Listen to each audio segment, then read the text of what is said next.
आता पिंपरी चिंचवडमध्ये जाऊया। महापालिका निवडणुकीत कोणाची सत्ता येणार याची उत्सुकता कार्यकर्त्यांना आहे। सामान्य जनतेला मात्र शहराचा विकास कसा होईल याची चिंता सतावतीये।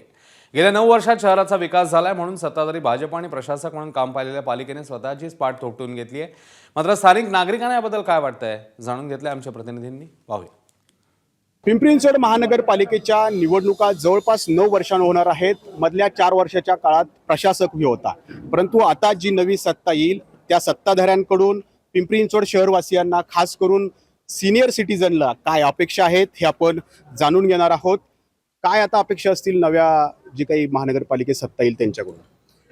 ते काय संस्कृतमध्ये ना सुभाषित सर्वे भवन्तु सुखिनः सर्वे सन्तु निरामया मा कच्चित दुःख माप्नुयात। आम्हाला कोणालाही कसल्याही प्रकारचं दुःख असू नये ही आमची या ठिकाणी भावना आहे। आता ह्या पाण्याच्या टाकीला 8 वर्ष आपण प्रयत्न करतो, परंतु काही का असेना देर आहे दुरुस्त आहे हे आपण मान्य करायलाच पाहिजे।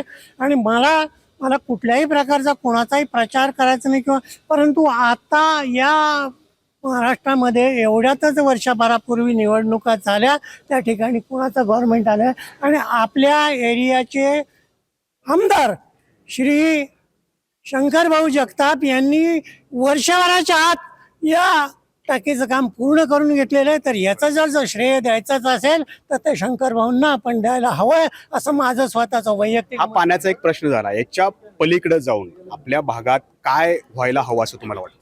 आम्हाला असं वाटतं की सगळ्यात महत्त्वाचा आहे ट्रॅफिकचा प्रश्न। आजच्या डेटला जर तुम्ही बघितलं तर जसा पाण्याचा प्रश्न हा सगळ्या सोसायट्यांमध्ये खूपच मेजर प्रमाणात होता आणि आता ही नवीन टाकी झाली, अंशतः तो सुटेलही। आणि जसं आता भाऊंनी प्रॉमिस केलं की येत्या काळामध्ये ही पाणी अजून अवेलेबल करून देणार आहेत। तर आमचा सगळ्यात महत्त्वाचा प्रश्न असेल की ट्रॅफिकची जी समस्या आहे आणि ट्रॅफिकमधनं उद्भवणारं जे प्रदूषण आहे ते कमी व्हावं एवढंच वाटतं। बाकी आत्ताचे जे नगरसेवक आहेत ते खूप उत्तम काम करतात आणि आम्ही खूप खुश आहोत यासाठी। 9 वर्षात काय घडलंय असं दिसतंय? 4 वर्ष तर प्रशासक होतं, प्रशासक तर स्वतःची पाठ थोपटून घेते की आम्ही शहराचा खूप मोठा विकास केला। खूप मोठ्या समस्या आहेत, त्याच्याकरता आता कनेक्टिव्हिटी आपली वाढली पाहिजे। लोकांनी आपल्या प्रायव्हेट व्हेकल सोडून ज्या ट्रान्सपोर्टच्या दृष्टीने वापर केला पाहिजे त्याला प्राधान्य दिलं पाहिजे।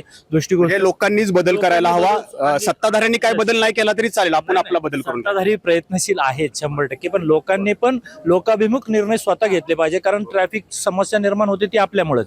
सिंगल व्यक्ती जरी असली ती तरी ती कारमध्ये फिरते। काका ते म्हणतायत की लोकांमुळेच ट्रॅफिक होतं, मग नक्की विकास झालाय म्हणून होत नाहीये की लोकांमुळेच सगळं होतं? काय दिसतंय? कसं आहे, विकास तर होतोय, परंतु त्याचबरोबर इथं उद्योगधंद्यासाठी बाहेरची लोक भरपूर प्रमाणात येत आहेत। की असं आतापर्यंत गव्हर्नमेंटचं किंवा लोकांचं असं काही कुठं कंट्रोल नाही की एवढे उद्योगधंदे आहेत आणि एवढेच लोकांनी यायला पाहिजे।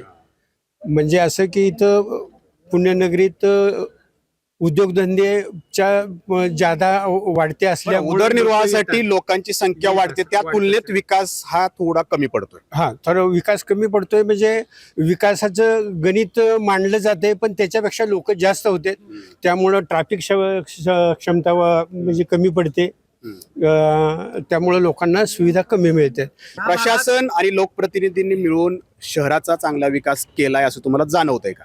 नाही जाणवतंय, पण अजून ह्याच्यापेक्षा जास्त करू शकतात। पाहिजे तेवढ्या प्रमाणात नाही झालेलं अजून। आता काही जण म्हणतायत की नागरिकांमध्ये सुधारणा करायची गरज आहे। आता प्रशासन जर असा कारभार करत असेल तर नागरिकांनी सुधारणा करावी? नागरिकांना आपण शाळेमध्ये आपल्याला नागरिकशास्त्र हा विषय होता, तो शाळेच्या पुस्तकातच राहून जातो।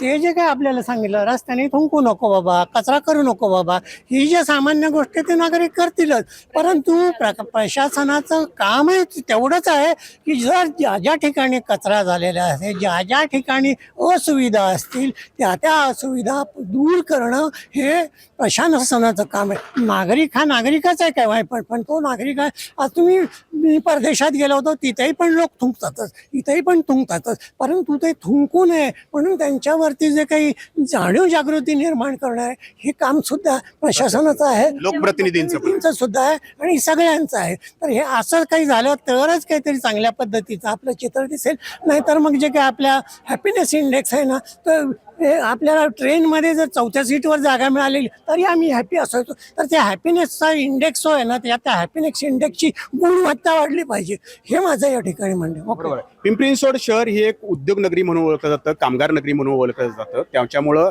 या शहराकडं ओघ जो आहे तो ग्रामीण भागातून वाढलेला आहे आणि तो ओघ वाढल्यानंतर इथं जो आत्तापर्यंतचा विकास झालाय तो विकास खुजा या ठिकाणी वाटतो. त्याच्यामुळं जे नवीन सरकार येईल त्यांनी विकासावर अधिक भर द्यावं, राजकारण थोडंसं बाजूला ठेवावं अशी अपेक्षा सिनियर सिटीजन या ठिकाणी व्यक्त करतायत. कॅमेरामन शैलेश जाधवसह नाजिमुल्ला, एबीपी माझा, पिंपरी चिंचवड. एबीपी माझा, उघडा डोळे बघा नीट.